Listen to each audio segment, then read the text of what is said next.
வணக்கம் வருண் டாக்ஸ் நேயர்களே. பேய்க்கும் சண்டை அப்படிங்கிற மாதிரி ஒரு வாக்கியத்தை நம்ம வந்து கேள்விப்பட்டிருக்கோம். ஆனால் இது வந்து பார்த்தீங்கன்னா நான் எப்படி சொல்லுவேன்னா ஏலியன் வர்சஸ் பிரெடேட்டர். யாரா ஏலியன்னா ஆஃப்கோர்ஸ் எலான் மஸ்க் தான் ஏலியன். பிரெடேட்டர் வந்து டொனால்ட் ட்ரம்ப். இதுக்கு பல மீனிங்கள் இருக்குது. பட் இருந்தாலும் அவர் பிரெடேட்டர்னு சொன்னால் கொஞ்சம் சூட் தான் ஆகுது. எனிவே இப்போது பார்த்தீங்கன்னா நம்ம ஊர்லேயோ ஒரு எக்ஸாம்பிள் இருக்குது. ஒரு பதவிக்கு பெருசாக வரணும் ஒரு கட்சியை சார்ந்தவங்க அப்படின்னு பார்த்தீங்கன்னா அவங்களுக்கு உதவுறதுக்கு எப்போவுமே அந்த நாட்டில் ஒரு பெரும் பணக்காரர் இருப்பார். ஸோ இந்த காம்பினேஷன் வந்து இந்தியா மட்டும் இல்லாமல் எல்லா கண்ட்ரிலையுமே வந்து ஒர்க் அவுட் ஆகும். அது வந்து பார்த்திங்கன்னா ஏன் அப்படின்னா நம்ம பதவிக்கு வரணுன்றதுக்காக நம்மளுக்கு மணி வந்து நிறையா தேவை. ஒருத்தர் பதவிக்கு வந்தால் நம்மளோட தொழில் நல்லா நடக்கும் அப்படிங்கிறனால அவங்களுக்கு எப்படியா வந்து அவங்கள எப்படியா பதவிக்கு கொண்டு வரணும் அப்படின்னு சொல்லிட்டு ஒரு தொழிலதிபர்களும் யோசிப்பாங்க. அதற்கு நம்ம ஊரில் உதாரணம் மோடி அண்ட் அதானி அப்படிங்கிற மாதிரி சொல்லலாம். காங்கிரஸ்லையும் வந்து பார்த்தீங்கன்னா அந்த காலகட்டத்தில் ஒரு பெரிய தொழிலதிபர்லாம் வந்து ரொம்ப ஹெல்ப் பண்ணிருந்தாரு. அதே மாதிரி தான் யூஎஸில் டொனால்ட் ட்ரம்ப்போட ஆட்சியை கொண்டு வருவதற்காக வந்து ஃபர்ஸ்ட் பர்சனாக கடும் உழைப்பை உழைத்தது, டொனால்ட் ட்ரம்ப்பையும் மீறி உழைத்தது அப்படின்றது வந்து பார்த்தீங்கன்னா வந்து எலான் மஸ்க். ஸோ ரெண்டு பேருமே வந்து டாக் டீம் போட்டு எலான் மஸ்கோட உதவியோடையும் ட்ரம்ப் பதவிக்கு வந்தார் அப்படின்னு சொல்லலாம். இன்ஃபேக்ட் என்ன சொல்கிறாங்க, இதான் முதல் முறையாக வந்து பார்த்தீங்கன்னா ஹிஸ்ட்ரியிலே ஒரு எலெக்ஷன்ஸில் முடிஞ்ச அளவுக்கு சோஷியல் மீடியாவோட இம்பாக்ட் வந்து இருக்கிறதுலே ரொம்ப அதிகமாக. இதுக்கு முன்னாடி இந்த எலெக்ஷன்லையும் இருந்திருக்கு, பட் இந்த வாட்டி பார்த்தீங்கன்னா ரொம்ப அதிகமாக இருந்துச்சுன்னு சொல்கிறாங்க. குறிப்பாக டொனால்ட் ட்ரம்ப் ஜெயிக்கிறதுக்கு வந்து டொனால்ட் ட்ரம்ப்போட பணபலம் மட்டும் இல்லாமல் திருப்பியும் டொனால்ட் ட்ரம்ப் எப்படியா வந்து அமெரிக்காவை கிரேட் ஆகிடுவார் அப்படிங்கிற பின்பம் மட்டும் இல்லாமல் வந்து பார்த்தீங்கன்னா மஸ்கோட எக்ஸும் வந்து ஒரு பெரும் பங்கு ஆற்றுச்சு. அதில் வந்து பார்த்தீங்கன்னா நிறைய நியூஸ் வந்து மக்கள்கிட்ட கொண்டு போய் சேர்த்து அது ஒரு பெரிய இம்பாக்ட் ஏற்படுத்துச்சு, மக்களோட மனசுல மாறுதல் ஏற்படுச்சுன்னு சொல்லுவாங்க. சரி, அதுக்கப்புறம் என்னாச்சு, ஜெயிச்சதுக்கு அப்புறமா வந்து எல்லா மீட்டிங்லயுமே வந்து மஸ்க் இருப்பாரு. ஒரு 138 டேஸ் அப்படின்னு நினைக்கிறேன். அவ்வளோ பீரியட் ஆஃப் டைம்ல அவர் வந்து ஒரு அட்வைசிங் கமிட்டியில் ஒரு மெம்பரா இருக்கிறாரு அப்படிங்கிற மாதிரி ஒரு தகவல் வந்து வந்துச்சு. அதுல மஸ்க் என்ன பண்ணிட்டாரு அப்படின்னு பார்த்தீங்கன்னா ரொம்ப அப்நார்மலா வந்து பிஹேவ் பண்ண ஆரம்பிச்சிட்டாரு. As if he is the president அப்படிங்கிற மாதிரி வந்து பல இடங்கள்ல வந்து அப்படியே நின்று தன்னோட கெத்தை காட்டுற மாதிரி வந்து சில சீன்கள்லாம் வந்து போட்டுட்டு இருந்தாரு. அதுல குறிப்பா வந்து நம்ம ஒயிட் ஹவுஸ் அந்த ஓவல்னு சொல்லுவாங்க பிரசிடென்ட்டோட அந்த ரூம்லேயே வந்து பார்த்தீங்கன்னா நம்ம எலான் மஸ்கோட பல பசங்களில் குழந்தைகளில் ஒரு குழந்தையான எக்ஸ்ன்னு நினைக்கிறேன் அவன் பேர். ஆமாம், அவன் குழந்தை பேர் வந்து அவ்வளோ வச்சிருக்கிறான். நான் எப்படி ஞாபகம் வச்சுக்கிறது. தம்தோண்டு ஒரு பையனை கூட்டு போய் என்ன பண்ணிட்டாரு, அங்கே வளர்றான் போகிறான் விட்டா வந்து ட்ரம்ப்போட முடிய பிடிச்சி ஈத்துருவான் போல, அந்த அளவுக்கு வால்லாம் பண்ணிருக்கான். ட்ரம்ப் வந்து வேறு வழி இல்லாமல் கையை பிடிச்சின்னு கூட்டுலாம் போயிட்டு பேபி சீட்டர்லாம் எல்லாருமே கலாய்ச்சிருந்தாங்க. அது எப்படி பார்க்கறதுக்கு இருந்துச்சு அப்படின்னு பார்த்தீங்கன்னா அந்த பணம் இருக்கிறவன் ஒரு பதவிக்கு இவரை வர வச்சிட்டான் அப்படிங்கிறதுக்காக ஒயிட் ஹவுஸ் உள்ளே வந்து உட்காருவியடா விட்டா தலைமையில ஏறி உட்காருவி அப்படிங்கிற மாதிரி ஒரு முகசொலிப்பு வந்து நிறைய பேருக்கு இருந்துச்சு. இருந்தாலும் அட்வைசிங் கமிட்டி அப்படிங்கிறத அந்த காலகட்டம் வந்து பார்த்தீங்கன்னா ஒரு 130 நாளுக்கும் மேலே வந்து இப்போ முடிஞ்சிருச்சு. அப்படிங்கிறதுனால இந்த டைமில் வந்து ட்ரம்ப்புக்கும் மஸ்க்குக்கும் ஒரு பெரிய ஒரு ஃபைட், ஒரு ஃபேஸ் ஆஃபே வந்துருச்சு அப்படின்னு சொல்லலாம். அதுக்கு முக்கியமான ஒரு விஷயம்னு பார்த்தீங்கன்னா பிக் பியூட்டிஃபுல் ஆக்ட் அப்படின்னு ஒரு ஆக்டில் வந்து நிறைய விஷயங்கள் வந்து ஒரு மாறுதல்களை வந்து ட்ரம்ப் வந்து கொண்டு வர்றாரு. ஃபர்ஸ்ட் ஆஃப் ஆல் இந்த பதவிக்காலம் முடிஞ்சிச்சு கழட்டி விட்டாங்களே அப்படிங்கிற ஒரு கடுப்பு இருந்தது மட்டும் இல்லாமல் இந்த பிக் பியூட்டிஃபுல் ஆக்டில் என்ன பண்ணுறாங்க அப்படின்னு பார்த்தீங்கன்னா நம்ம மஸ்கோட தொழிலே என்னன்னு உங்களுக்கு தெரியும், டெஸ்லா. அதுக்கப்புறம் மட்டும் இல்லாமல் அந்த இவி வெஹிக்கிள்ஸ்லாம் வந்து விற்கிறாரு, ஸ்பேஸ் எக்ஸ், இந்த மாதிரி நிறைய விஷயங்கள்லாம் வந்து பண்ணிட்டு இருக்காருல்ல. இந்த ஆக்ட்ல முக்கியமாக நிறைய விஷயங்கள் வந்து மஸ்கோட தொழிலுக்கு வந்து நிறைய பாதகம் விளைவிக்கும் விதமாக இருக்கு அப்படிங்கிற மாதிரி மஸ்கோ வந்து ஃபீல் பண்ணி செம்மையா கடுப்பாயிட்டாப்ல. அதாவது ஈவிக்கு கொடுக்கக்கூடிய அந்த மானியங்கள்லாம் இருக்குல்ல, அதெல்லாம் வந்து குறைக்கிற மாதிரி நிறைய விஷயங்கள்லாம் இருக்கு. அது மட்டும் இல்லாமல் சுற்றுச்சூழலுக்கு இந்த ஆக்ட்னால நிறைய பாதுகாப்பு வருதுன்னு சொல்லிட்டு எப்படி நம்ம டோனி ஸ்டார்க் உலகத்தை காப்பாற்றணும்னு இருப்பார், அதே மாதிரி தன்னை ஒரு டோனி ஸ்டார்க்காகவே உணர்ந்து மஸ்க் வந்து பார்த்தீங்கன்னா ட்ரம்ப்புக்கு எதிராக வந்து பேச ஆரம்பிச்சிட்டாரு. இந்த நேரத்தில் வந்து பார்த்தீங்கன்னா ரெண்டு பேருமே கொஞ்சம் ஈகோயிஸ்டிக் ஆளுங்கன்றது அவங்களோட பர்சனாலிட்டியை பார்த்தாலே தெரியும். ட்ரம்ப்பும் விடாமல் இதான் சான்ஸ்ன்னு சொல்லிட்டு நீ என்னடா என்ன அடக்க பார்க்குற, அதான் ஜெயிச்சிட்டனே அப்படின்னு சொல்லிட்டு மஸ்கை போட்டு தாக்குன்னு தாக்க ஆரம்பிச்சிட்டாரு. அது டிரெக்டாகவும் சரி இன்டைரக்டாகவும். இது வந்து ஒருத்தராவது சால்வ் ஆவாங்க அப்படின்னு பார்த்தா வந்து மாற்றி வார்த்தை போர் அப்படின்றது கொஞ்சம் அதிகமாகி உங்களோட சண்டை வெளியில் தெரிகிற அளவுக்கு ரொம்ப பெருசே ஆயிடுச்சு அப்படின்னு சொல்லலாம். இதில் குறிப்பாக வந்து பார்த்தீங்கன்னா நம்ம ஊரில் வந்து நிறைய பேர் இருப்பாங்க, ஒரு நாள் ஃபுல்லாக வந்து ஸ்டோரியை ஷேர் பண்ணினே இருப்பாங்க. ஒரு 100கணக்கான போஸ்ட்டை கூட விட்டா போட்டுருவாங்க போல இருக்காது. சோஷியல் மீடியா சாவியாக இருக்கிறேன் அப்படிங்கிற பேரில் வந்து ஓவர் டம்ப் பண்ணிகிட்டே இருப்பாங்க.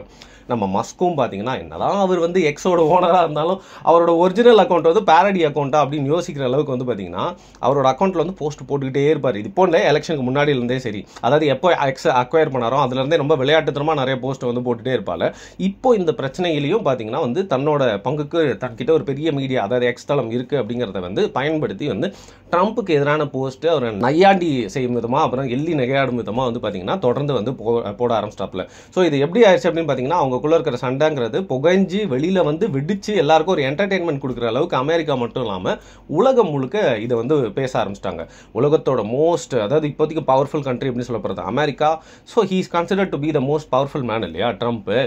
இந்த சைடு வந்து பார்த்தீங்கன்னா வேர்ல்ட்ஸ் மோஸ்ட் ரிச்சஸ்ட் பர்சனாக இப்போ இருக்கிற மஸ்க். ஸோ ரெண்டு பேருக்குமே சண்டை அப்படின்னா வந்து நம்மளுக்கு என்டர்டெயின்மெண்ட் மட்டும் இல்லாமல் ரொம்ப கூர்ந்து கவனிக்க வேண்டிய ஒரு விஷயமா இது இருக்கு. குறிப்பாக மஸ்க் என்ன சொல்றாருன்னு பார்த்தீங்கன்னா, இந்த ஆக்ட் மூலியமா வந்து $2.4 trillion வந்து அமெரிக்காவுக்கு வந்து இழப்பு ஏற்படும், அதாவது கடன் மாதிரி வந்து சேர்ந்துரும்.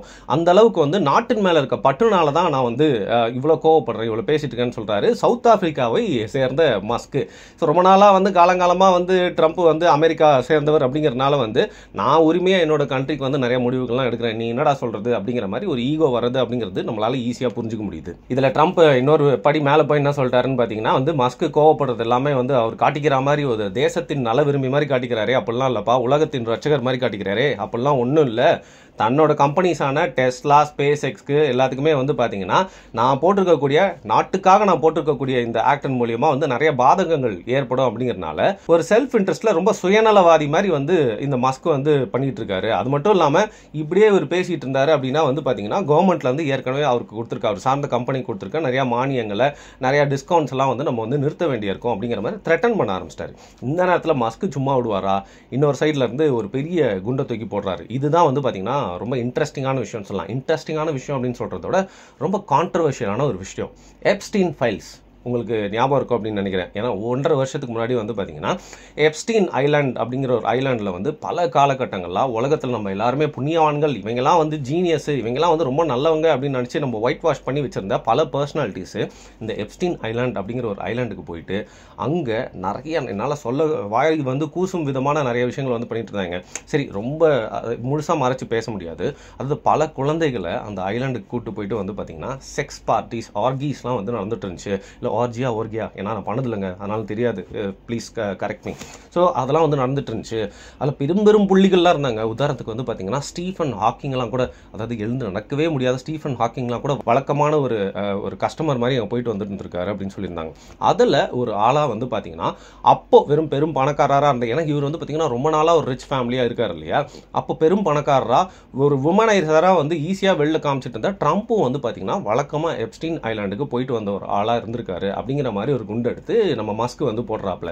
இந்த நேரத்தில் இது ட்ரம்ப்புக்கு பெரிய ஒரு இமேஜை உடைக்கும் விதமா, பாதகப்படுத்தும் விதமா வந்து ஆயிடுச்சு. ஏன்னா இவ்வளோ நாள் ட்ரம்ப் நடுவில் ஜோ பைடன் ஆட்சியிலாம் வந்து பார்த்தீங்கன்னா முன்னாள் பிரசிடென்ட்டாக இருந்தார். இப்போ திருப்பியும் பிரசிடென்ட்டாக இருக்கிறப்போ, ஒரு நாட்டின் ஒரு பெரிய பதவியில் இருக்கிறப்போ இந்த எப்ஸ்டீன் ஐலாண்ட், எப்ஸ்டீன் ஃபைல்ஸில் வந்து ட்ரம்ப்பும் வந்து ஒரு பெரிய பங்காற்றிருக்காரு அப்படிங்கிற மாதிரி சொல்றதுங்கிறது பெரிய ஒரு இமேஜ் டேமேஜ் ஏற்படுத்தும். அதுக்கு தெரிஞ்சுதான் வந்து பார்த்தீங்கன்னா இந்த நேரத்தில் வந்து ஒரு பதில் குண்டை தூக்கி போட்டிருக்கிறாரு மஸ்க். இதில் இன்னொரு முக்கியமான விஷயம் என்னன்னு பார்த்தீங்கன்னா, இந்த ஐடியில் வேலை செய்கிறவங்களுக்குலாம் வந்து ஒரே வயிற்று கலக்க ஆரம்பிச்சிருச்சு. ஏன்னா மஸ்க்குக்கும் ட்ரம்ப்புக்கும் வந்து ஒரு சண்டை போயிட்டு இருக்கு அப்படின்னா வந்து பார்த்தீங்கன்னா டேரெக்டாக அதனால பெரிய பாதகம் அடைய போகிறது அப்படிங்கிறது சிலிகான் வேலியில் இருக்க டெக்கீஸும் அப்புறம் கன்சர்வேட்டிவான டெக்கீஸும் அப்படின்னு சொல்லலாம். குறிப்பாக வந்து பார்த்தீங்கன்னா மஸ்க் என்ன சொல்றாரு, இந்த மாதிரி ட்ரம்ப் பண்ணுற நிறைய விஷயங்கள் ஏற்கனவே ரிசெஷன், இப்போ நிறைய பேருக்கு தெரியல, ஒரு சைலண்ட் ரிசெஷன் வந்து போயிட்டு இருக்குன்னு சொல்லிட்டு வேலையை இழந்தவங்க ஃப்ரெண்ட்ஸ்லாம் எவனா இருப்பாங்க கேட்டு பாருங்க.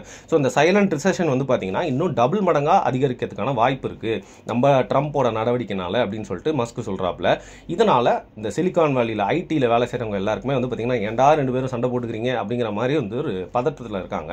ஏன்னா பல பாதகங்கள் இதன் மூலியமா வந்து ஏற்படுறதுக்கான வாய்ப்பு இருக்கு. சரி, இதுல இந்த இவி வெஹிக்கிள்ஸ்லாம் வந்து பார்த்தீங்கன்னா தன்னோட தொழிலுக்கு நேராக பாதிப்பு வருதுன்னா வந்து மஸ்க் கோவப்படத்தானே செய்வார் அப்படிங்கிற கேள்வி எழும்பலாம். ஆனால் வந்து பார்த்தீங்கன்னா ஒரு பேலன்ஸ்டு டெவலப்மெண்ட் தான் இருக்கணும்னு சொல்லிட்டு பல நாடுகள் முடிவெடுத்திருக்காங்க. அதில் வந்து ட்ரம்ப்பும் இந்த மாதிரி ஒரு முக்கிய முடிவு எடுத்திருக்காரு அப்படின்னு தான் தோணுது. ஏன்னா இவி மட்டுமே ஒரு சைடு வளர்ந்துட்டு இருக்க முடியாது.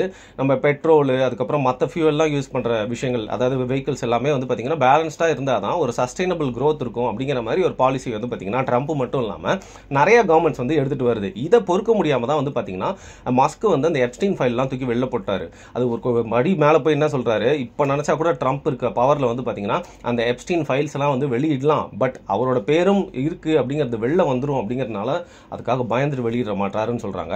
பட் இன்னைக்கு வரைக்கும் அதிகாரப்பூர்வமாக வந்து பார்த்தீங்கன்னா ட்ரம்ப் வந்து எப்ஸ்டீன் ஐலாண்டுக்குலாம் வந்து போயிட்டு வந்தார், அவர் வந்து செக்ஸ் பார்ட்டிஸ்லாம் வந்து கலந்துருக்காரு அப்படிங்கிறதுக்கு எந்த ஆதாரமுமே இல்லை. எனக்கு என்ன தோணுது அப்படின்னு பார்த்தீங்கன்னா, நம்ம ஊர்லேயே வந்து பார்த்தீங்கன்னா பெரும் பணக்காரர்கள் இருப்பாங்க, இல்லை பெரும் பணக்காரர்கள் வீட்டில் வாக்கப்பட்டிருப்பாங்க. அவங்க என்ன பண்ணுவாங்க, அவங்களுக்கு வந்து மணி மட்டும் போதாது, பவர் வேணும் அப்படிங்கிறனால வந்து சில கட்சிகளில் போயிட்டு ஒரு பெரிய பதவி வாங்கிட்டு உட்காந்துட்டு அந்த கட்சியை கண்ட்ரோல் பண்ணுறது மட்டும் இல்லாமல் அந்த கட்சியின் தலைவரையும் வந்து கண்ட்ரோல் பண்ண பார்ப்பாங்க. இது வந்து பார்த்தீங்கன்னா நம்ம தமிழ்நாட்டிலையும் இருக்குது. ஸோ எல்லா ஊர்லேயுமே இருக்குன்றதுனால நான் உங்களோட யோசனைக்கே விட்டுறேன், எக்ஸாம்பிள் சொல்ல விரும்பல. இவங்கெல்லாம் லீச்சஸ் மாதிரி, ஒரு பவர் இருக்குன்னா அவங்க பவரில் வர வச்சுட்டு பின்னாடி இருந்து அவங்களை இயக்கணும் அப்படின்னு பார்ப்பாங்க. இது பெரும் பணக்காரராக இருக்கிற ஒரு கார்பரேட் மூலம் இருக்கிற மஸ்க்கு நடக்கிறது அப்படிங்கிறது வந்து ஆச்சரியத்துக்குரிய விஷயம் இல்லை. ஆனால் பெரும்பான்மையாக இன்னைக்கு யாருக்கு சப்போர்ட் அதிகமாக இருக்குன்னு பார்த்தீங்கன்னா ட்ரம்ப் சைடில் தான் எல்லாம் நிற்கிறாங்க. ஏன்னா ட்ரம்ப் பிரசிடென்ட் மட்டும் இல்லை, அந்தாலே ஒரு பெரிய பிஸ்னஸ் மேன் அப்படிங்கிறதுனால வந்து பார்த்தீங்கன்னா எலான் மஸ்கை சும்மா லெஃப்ட் ஹேண்டில் ஹேண்டில் பண்ணிருக்காரு. பட் இந்த சண்டை எவ்வளோ நாள் போகும் அப்படின்னு பார்த்தீங்கன்னா வந்து எனக்கு தெரிஞ்ச அதுக்கான வாய்ப்பே இல்லை. ஏன்னா ரொம்ப நாள் போயிட்டே இருந்துச்சு அப்படின்னா வந்து ரெண்டு பேருக்குமே பல இழப்புகள் இருக்குது அப்படிங்கிறனால சீக்கிரமாக வந்து பேட்சப் ஆயிடுவாங்க அப்படின்னு தான் எனக்கு தோணுது. பட் இது ரொம்ப இன்ட்ரெஸ்டிங்கான சண்டையாக ஏன் பார்க்குது அப்படின்னா ரெண்டு பேருமே ஒரு எராட்டிக், ஒரு எப்படி சொல்கிறது, ஒரு டிஃப்ரெண்ட்டான ஒரு கேரக்டர்ஸ் அப்படிங்கிறனால அவங்க ரெண்டு பேரோட ஈகோ கிளாஷை பார்த்து நம்மளுக்கு நிறைய கற்றுக்கலாம் அப்படின்னு தான் எனக்கு வந்து தோணுச்சு.